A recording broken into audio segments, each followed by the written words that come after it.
Chapter 22, Along the Corridor. Well, well, well, sighed Mr. Willy Wonka. 2 naughty little children gone, 3 good little children left. I think we'd better get out of this room quickly before we lose anyone else. But Mr. Wonka, said Charlie Bucket anxiously, will Violet Beauregard ever be right again, or will she always be a blueberry? Oh, they'll de-juice her in no time flat, declared Mr. Wonka. They'll roll her into the de-juicing machine and she'll come out just as thin as a whistle. But will she be blue all over? Asked Charlie. She'll be purple, cried Mr. Wonka. A fine rich purple from head to toe. But there you are. That's what comes from chewing disgusting gum all day long. If you think gum is so disgusting, said Mike TV, then why do you make it in your factory? I do wish you wouldn't mumble, said Mr. Wonka. I can't hear a word you're saying. Come on, off we go. Hurry up, follow me. We're going into the corridors again. And so saying, Mr. Wonka scuttled across to the far end of the inventing room and went out through a small, secret, hidden door behind a lot of pipes and stoves. The 3 remaining children, Veruca Salt, Mike TV, and Charlie Bucket, together with the 5 remaining grown-ups, followed after him. Charlie Bucket saw that they were now back in one of those long pink corridors, with many other pink corridors leading out of it. Mr. Wonka was rushing along in front, turning left and right and right and left, and Grandpa Joe was saying, "Keep a good hold of my hand, Charlie. It would be terrible to get lost in here." Mr. Wonka was saying, "No time for any more messing about. We'll never get anywhere at the rate we've been going." And on he rushed, down the endless pink corridors, with his black top hat perched on top of his head, and his plum-colored velvet coattails flying out behind him like a flag in the wind. They passed another door, then another, and another. There were doors every 20 paces or so along the corridor now.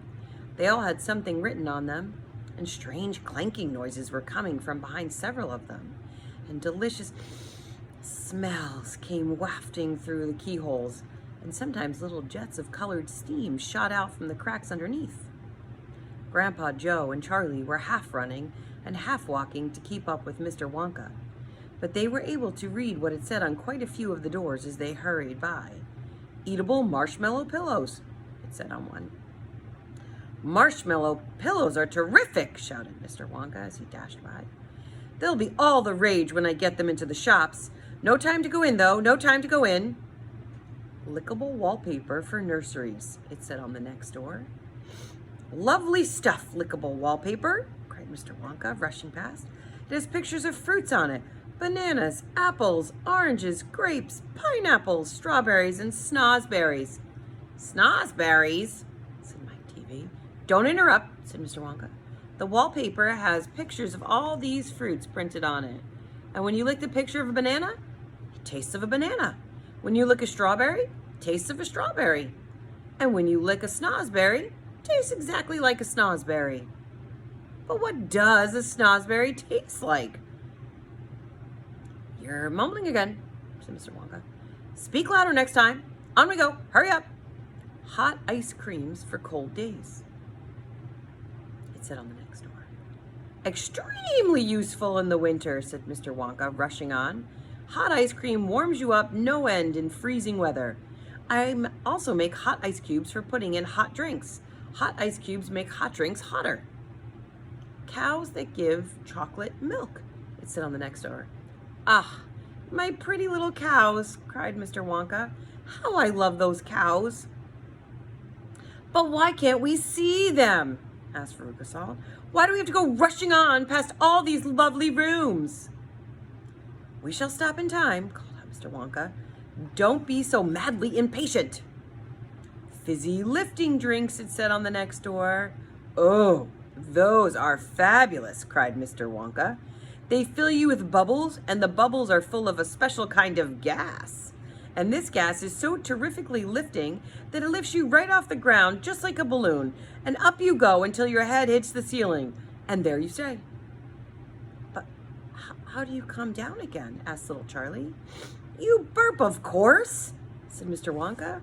"You do a great, big, long, rude burp, and up comes the gas, and down comes you. Oh, but don't drink it outdoors. There's no knowing how high up you'll be carried if you do that.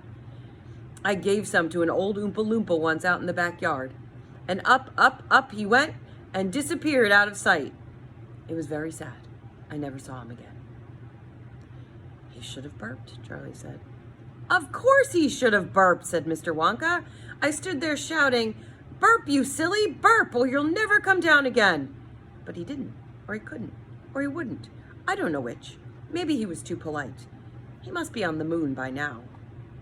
On the next door it said, "Square candies that look round." "Wait!" cried Mr. Wonka, skidding to a sudden halt.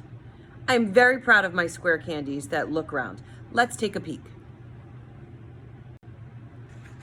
Chapter 23, Square Candies That Look Round. Everybody stopped and crowded to the door. The top half of the door was made of glass. Grandpa Joe lifted Charlie up so that he could get a better view, and looking in, Charlie saw a long table, and on the table there were rows and rows of small square-shaped candies. The candies looked very much like square sugar lumps, except that each of them had a funny little pink face painted on one side. At one end of the table, a number of Oompa Loompas were busily painting more faces on square candies. "There you are," cried Mr. Wonka. "Square candies that look round." "They don't look round to me," said Mike TV. "They look square," said Veruca Salt. "They look completely square." "But they are square," said Mr. Wonka. "I never said they weren't." "You said they were round," said Veruca Salt. "I never said anything of the sort," said Mr. Wonka. "I said they looked round." "But they don't look round," said Veruca Salt. "They look square." "They look round," insisted Mr. Wonka. "They most certainly do not look round," cried Veruca. "Veruca, darling," said Mrs. Salt, "pay no attention to Mr. Wonka. He's lying to you." "My dear old fish," said Mr. Wonka, "go and boil your head." "How dare you speak to me like that?" shouted Mrs. Salt.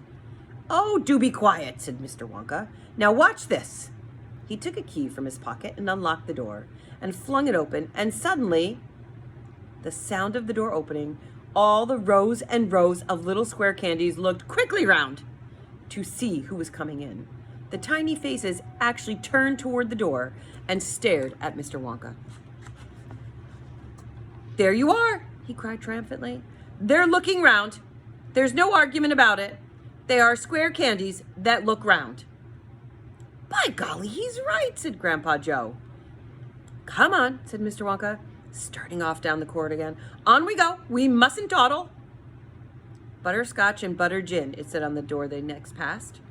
"Now that sounds a bit more interesting," said Mr. Salt, Veruca's father. "Glorious stuff," said Mr. Wonka.